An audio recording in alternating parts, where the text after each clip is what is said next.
안녕하세요. 오늘 살펴볼 요한복음 3장은 많은 사람들에게 거듭남이라는 내용으로 그리고 요한복음 3장 16절의 말씀으로 잘 알려져 있습니다. 그러나 우리는 3장에 기록해 놓으신 하나님의 말씀을 오해하지 않고 하나님께서 의도하신 뜻대로 보고 듣고 읽기 위해서 지난 1장과 2장에서와 같이 먼저 하나님께서 이 요한복음 3장의 전체 본문을 어떤 내용들로 어떻게 구성하여 기록하게 하셨는지 3장 전체의 그림을 먼저 확인하며 시작해 보겠습니다. 3장의 본문은 크게 두 가지 내용으로 구성이 되어 있습니다. 그 첫 번째는 1절부터 21절의 거듭남과 관련된 내용입니다. 그리고 두 번째는 22절부터 36절에서 세례 요한의 제자들과 세례 요한의 대화에 대한 내용입니다. 먼저 그 첫 번째 내용인 1절부터 21절의 내용은 이렇게 시작됩니다. 바리새인이며 유대인의 관원인 니고데모라는 사람이 밤에 예수님을 찾아와서 라삐여, 우리가 당신은 하나님께로서 오신 선생인 줄 아나이다. 하나님이 함께 하시지 않으시면 당신의 행하시는 이 표적을 아무라도 할 수 없습니다. 라고 예수님께 말하는 1절과 2절의 장면으로 시작합니다. 이런 니고데모에게 대답하시고 주고받는 대화의 내용이 15절까지의 내용입니다. 그리고 16절부터 21절은 대화체가 없는 서술형의 문장으로만 기록된 설명입니다. 유명한 구절인 3장 16절을 많은 사람들이 예수님께서 하신 직접적인 말씀이라고 생각하지만 그러나 예수님께서는 네 권의 복음서 어디에도 예수님 자신을 독생자라는 단어를 예수님의 입으로 직접 사용하신 적이 단 한 번도 없습니다. 예수님을 독생자라고 표현한 경우도 신약 성경 전체를 통틀어 오직 5번 뿐입니다. 그리고 그 5번 중 2번이 이미 살펴보았던 요한복음 1장에, 그리고 2번이 3장 16절에 18절에, 그리고 나머지 한 번은 이 요한복음을 기록하게 하신 사도 요한을 통하여 역시 기록하게 하신 요한 1서 4장 9절 뿐입니다. 이 모든 경우가 우리가 이미 1장에서 살펴보았던 2번의 경우에서와 같이 모두 서술형의 문장으로 하나님께서 설명으로 기록하게 하신 내용입니다. 그러므로 이러한 단서에 의해서 독생자라는 말이 사용된 3장 16절부터 21절의 내용은 당연히 하나님께서 15절까지의 대화체를 끝을 내고 16절부터 21절까지 설명하시는 내용으로 기록하게 하신 것으로 보아야 합니다. 그런데 지금까지 1절부터 21절까지의 대략적인 내용만을 살펴보았는데도 지난번 2장의 말씀을 잘 기억하고 있는 분이라면 이건 또 뭐지? 2장의 구성과 같은 구성이 여기서도 또 반복되네? 라는 반응을 보이게 될 것입니다. 왜냐하면 2절에서 니고데모가 예수님을 찾아와서 예수님을 하나님께로서 오신 분으로 하나님이 함께 하시는 분으로 인식하고 고백하게 된 결정적인 근거가 바로 예수님이 행하시는 표적이라고 2장 전체 본문을 하나로 연결시켰던 바로 그 표적이라는 단어가 3장을 시작하면서도 또 등장하고 있기 때문입니다. 그리고 방금 살펴보았던 대로 니고데모와 계속되는 대화가 15절에서 갑자기 끝을 맺고 16절부터는 설명으로 마치 2장에서 진행되던 대화가 10절 그리고 20절에서 갑자기 끝을 맺고 그 다음 절부터는 서술형의 문장으로 지금까지 대화체로 등장했던 앞의 사건의 핵심이 무엇이었는지를 설명하는 그러한 패턴이 이 요한복음 3장 1절부터 21절에서도 그대로 반복되어 등장하고 있기 때문입니다. 이것이 바로 하나님께서 글이라는 언어에 담아 놓으신 기본적이고 공통적인 특징을 관찰하는 것이며 이렇게 본문의 글이라는 언어 속에 분명하게 담아 놓으신 이러한 객관적인 단서들을 통하여 전체의 맥락을 보게 하시고 그렇게 하나님께서 전체 본문에 그려놓으신 하나의 큰 그림을 분명하고 선명하게 보게 하시며 이 전체 본문에 나타내 보이시려는 하나님의 의도와 뜻을 비로소 명확하게 보게 하신다는 것입니다. 이제 다음 내용인 22절부터 36절까지의 내용을 어떻게 구성하여 기록하게 하셨는지를 살펴보겠습니다.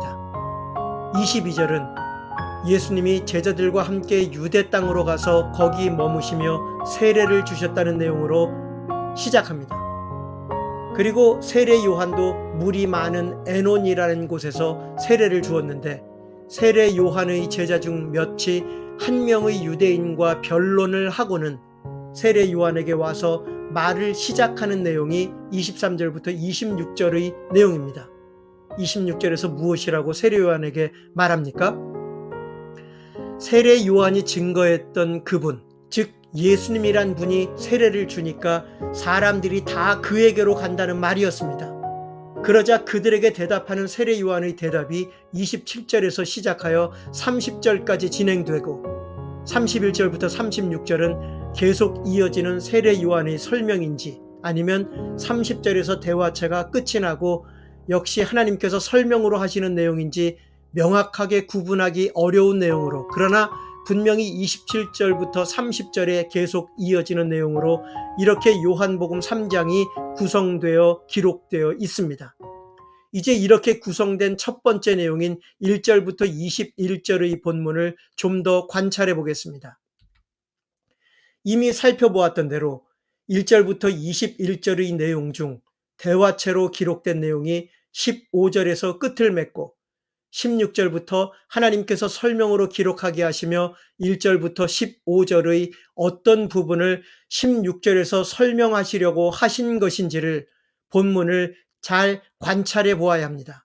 왜냐하면 앞에서도 언급한 바와 같이 우리는 이미 2장에서 대화체로 기록된 사건이 끝을 맺고 그 사건에 대한 설명으로 기록하신 그 내용에 그 앞에 기록된 사건의 핵심이 무엇이었는지를 담아 놓으셨기 때문에 이러한 똑같은 패턴으로 기록된 3장 1절부터 21절에서도 15절까지 기록된 대화의 내용의 핵심이 무엇이었는지를 16절부터 기록된 설명 속에 담아 놓으셨을 가능성이 매우 높기 때문입니다.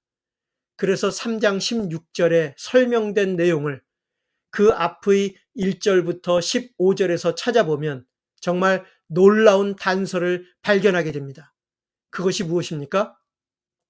바로 3장 16절의 설명이 구체적으로 3장 1절부터 15절의 대화 중 특별하게 3장 14절과 15절의 말씀에 집중되어 있다는 놀라운 사실을 보게 된다는 것입니다. 직접 본문을 확인해 보겠습니다. 3장 14절, 15절과 3장 16절을 비교해 보면 이 두 내용이 평행의 구조를 가지고 기록된 것을 볼 수 있습니다. 어떤 부분이 그렇습니까?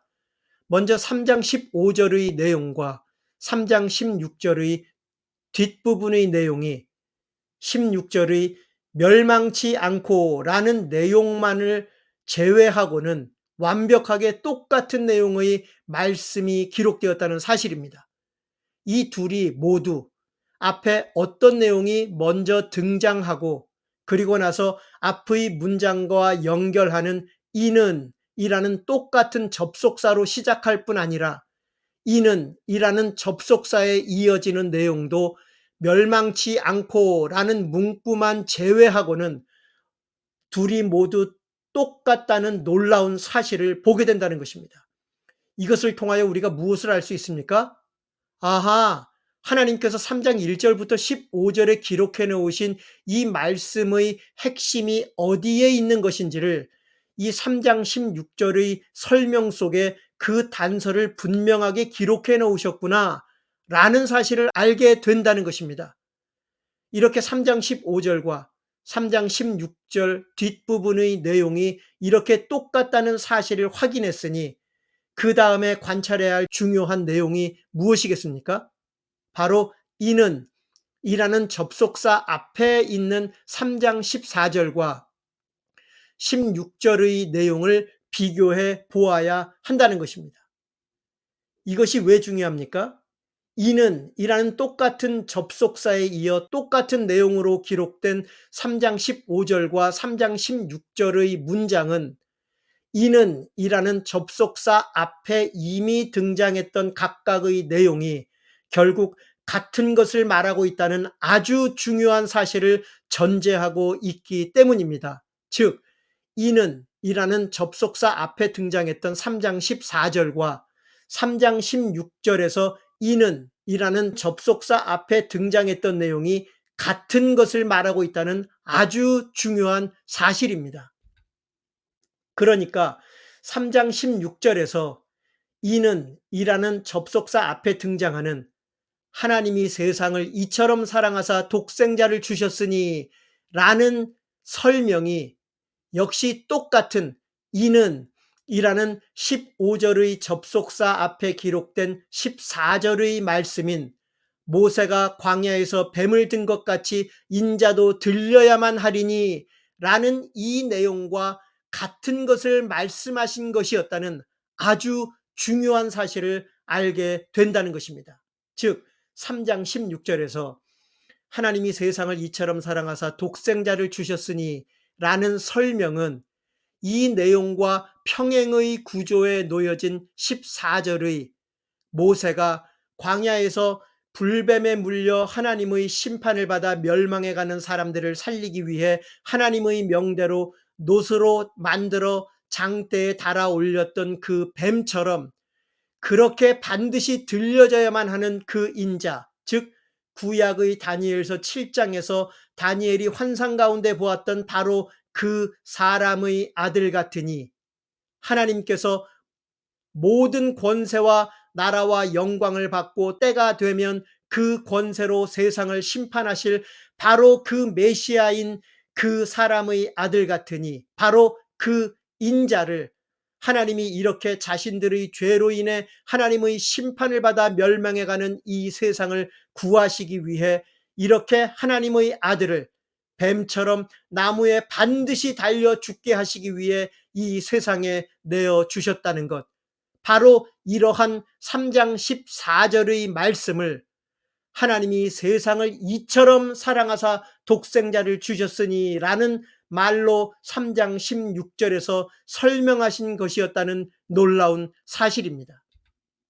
그러므로 3장 15절과 16절에서 이는 저를 믿는 자마다 멸망치 않고 영생을 얻게 하려 하심이라는 말씀에서 저라는 대명사가 가리키고 있는 것은 분명히 3장 14절에서 말씀하신 모세가 장대에 들어 올렸던 그 뱀처럼 그렇게 나무에 달려 들려져야만 하는 그 인자, 바로 그런 하나님의 아들을 가리키는 말씀이었다는 사실입니다.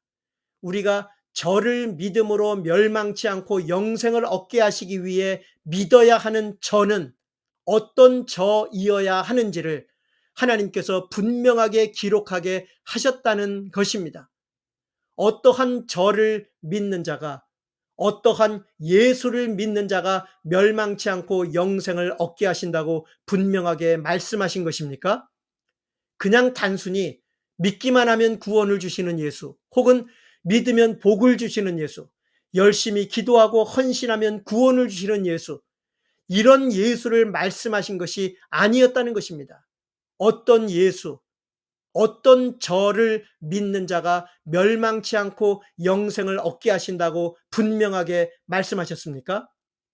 바로 자신들의 죄 때문에 하나님의 심판을 받아 멸망해가는 사람들, 바로 이러한 세상을 위해 모세가 광야에서 장대에 매달아 들었던 하나님께 저주받은 그 저주의 상징인 뱀처럼 바로 그렇게 반드시 나무에 달려 죽으셔야만 하는 바로 그 인자이신 하나님의 아들이신 바로 그런 예수, 바로 그러한 저를 믿는 자라고 분명하게 말씀하셨다는 사실입니다.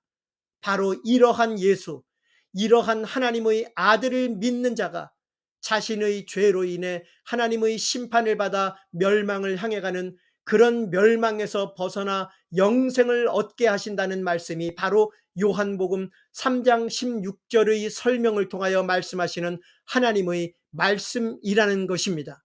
그러므로 요한복음 3장 16절은 그것과 평행의 구조로 하나님께서 기록해 놓으신 3장 14절 15절의 내용이 없이는 그 속에 담아 놓으신 하나님의 뜻과 의도를 절대로 올바로 알 수 없다는 사실입니다. 이것이 바로 1절부터 15절에서 니고데모를 향하여 네가 거듭나야만 한다고 여러 가지를 가지고 말씀하시지만 그것을 전혀 이해하지 못하는 니고데모에게 이스라엘의 선생인 니고데모가 잘 알고 있는 구약 민수기 21장의 내용을 가지고 3장 14절 15절에서 말씀하셨으며 3장 16절에서는 설명으로 니고데모가 이해하지 못했던 반드시 거듭나야만 한다는 예수님의 말씀의 의미가 무엇이었는지를 이렇게 우리에게 알려주고 계시다는 사실입니다. 그리고 이러한 16절의 설명이 계속 추가로 이어지는 내용이 21절까지의 내용입니다. 이것이 3장 1절부터 21절의 본문 전체에 하나님께서 그려놓으신 큰 그림이라는 사실입니다. 이러한 사실을 간과하거나 무시할 때 우리는 니고데모가 왜 밤에 왔을까? 물로 나는 것은 무엇이며 성령으로 나는 것은 무엇일까? 혹은 당신은 거듭나셨습니까? 라는 지극히 부분적인 내용에 초점을 맞추어 이 모든 내용을 푸는 결정적인 열쇠로 기록해 놓으신 3장 14절 15절과 3장 16절의 관계를 간과하고 이 결정적인 열쇠 없이 거듭남만을 다룬다든지 혹은 이 결정적인 열쇠 없이 단순히 하나님은 당신을 사랑하십니다 라는 부분적인 내용만을 확대하여 외치게 된다는 것입니다.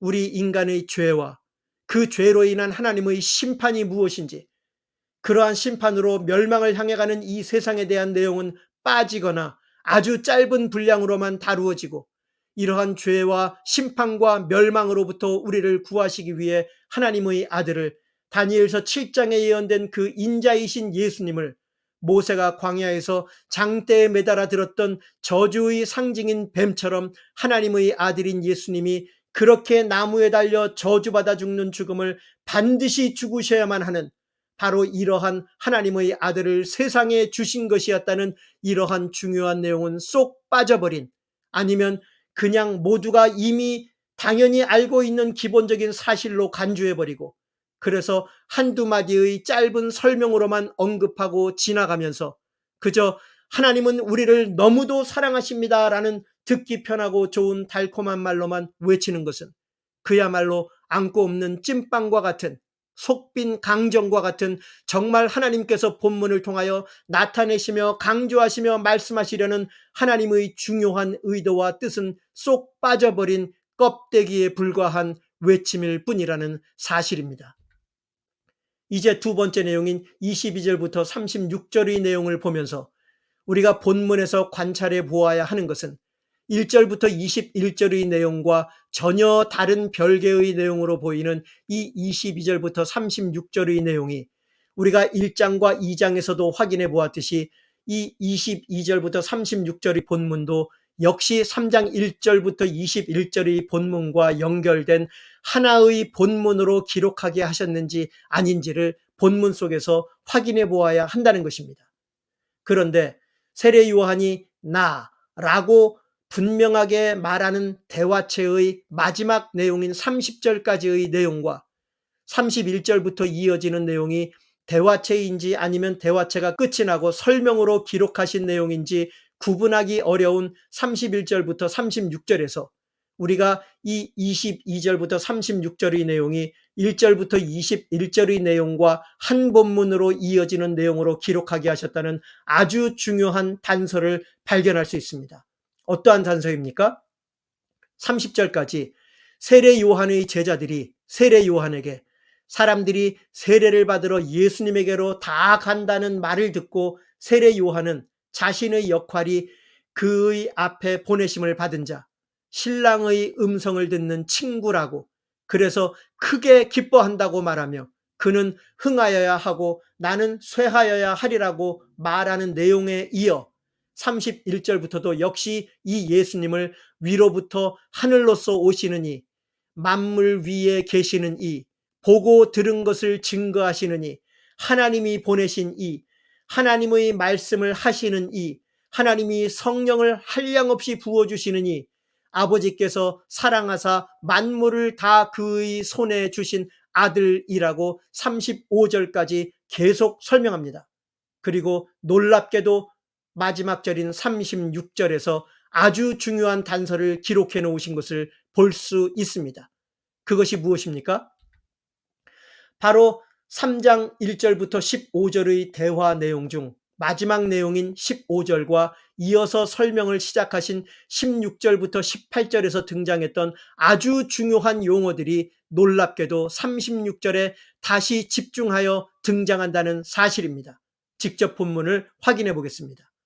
17절에 등장했던 아들이라는 단어가 35절에서도 등장했었는데 마지막 절인 36절에서는 두 번이나 반복되어 등장하고 무엇보다도 15절, 16절에 평행구조로 반복되어 등장했던 믿는 자라는 단어와 영생이라는 아주 핵심적인 중요한 단어들이 36절에 그대로 사용되었다는 사실입니다.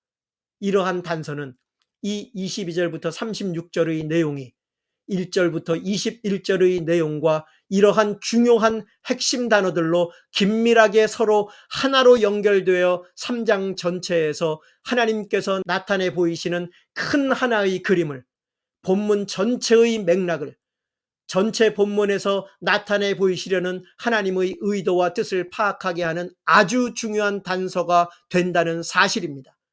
이러한 전체 맥락을 파악하게 되면 36절에서 아들을 믿는 자는 영생이 있고 라는 문장에 반대되는 내용을 표시하기 위해 사용된 그러나 라는 접속사에 이어 등장하는 아들을 순종치 아니하는 자는 영생을 보지 못하고 도리어 하나님의 진노가 그 위에 머물러 있느니라 라는 내용의 말씀을 전체 문맥 속에서 이해하는데 큰 어려움이 없게 됩니다. 그러나 이 내용을 지금까지 본문에서 드러난 전체의 맥락을 상관하지 않고 36절 한 구절만을 떼어내어 강조할 때 흔히 이렇게 외칩니다. 여러분, 본문에 분명히 무엇이라고 말씀하고 있습니까? 아들을 믿는 자는 영생이 있지만 그러나 그 반대로 아들을 믿지 않는 자라고 본문에 말하지 않고 어떤 자가 영생을 보지 못한다고 말씀합니까? 바로 아들을 순종치 않는 자라고 말씀합니다. 이것이 무엇을 의미합니까? 아들을 믿는다는 것은 곧 아들을 순종하는 것이라는 말씀이라는 것입니다. 만약 여러분이 예수님을 믿는다고 하면서 하나님의 말씀을 순종하지 않는다면 그런 사람은 영생을 보지 못하고 하나님의 진노가 그 위에 머물러 있다는 바로 이런 두려운 말씀을 하고 계신 것입니다. 여러분, 제 말이 아니라 본문에서 분명히 그렇게 말씀하시는 예수님의 말씀입니다. 라고 하나님의 말씀에 대해 순종하며 살아야만 한다는 것을 강조하며 확신을 가지고 이렇게 외치게 된다는 것입니다. 이렇게 외치는 것이 사실 틀린 말은 아닙니다. 그런데 문제는 순종해야 하는 그 말씀의 내용을 하나님의 의도와는 전혀 상관없는 엉뚱한 것을 끼워 넣어 말하기 때문입니다. 그러나 이 36절을 전체 문맥 속에서 볼 때 드러나는 분명한 사실이 무엇입니까? 먼저 36절의 이 말씀은 22절부터 36절의 내용이 1절부터 21절과 연결된 하나의 내용이라는 것을 밝히는 결정적인 단서가 되는 말씀이었다는 사실입니다. 이러한 사실에 근거하여 36절에서 아들을 순종해야 하는, 즉 하나님의 아들이신 예수님이 순종할 것을 요구하신 명령이 무엇이었는지를 먼저 1절부터 21절에서 찾아보아야 한다는 것입니다. 그것은 기도해라, 충성해라, 헌신해라와 같은 그런 명령이 전혀 아니었다는 사실입니다. 아들을 믿는 자는 영생이 있다라는 이 36절의 말씀과 관련하여 1절부터 26절에서 예수님께서 순종하도록 요구하신 말씀은 딱 한 가지밖에 없었습니다. 그것이 무엇이었습니까? 바로 3절과 7절에서 말씀하신 네가 거듭나야만 한다 라는 것이었습니다. 반드시 라는 must라는 단어를 사용하셔서 이것은 선택의 여지가 없는 반드시 행해야만 하는 것으로 예수님께서 요구하신 것, 그래서 3장 전체에서 반드시 순종해야만 하는 예수님의 요구는 바로 반드시 거듭나야만 한다는 이 말씀뿐이었다는 명백한 사실입니다.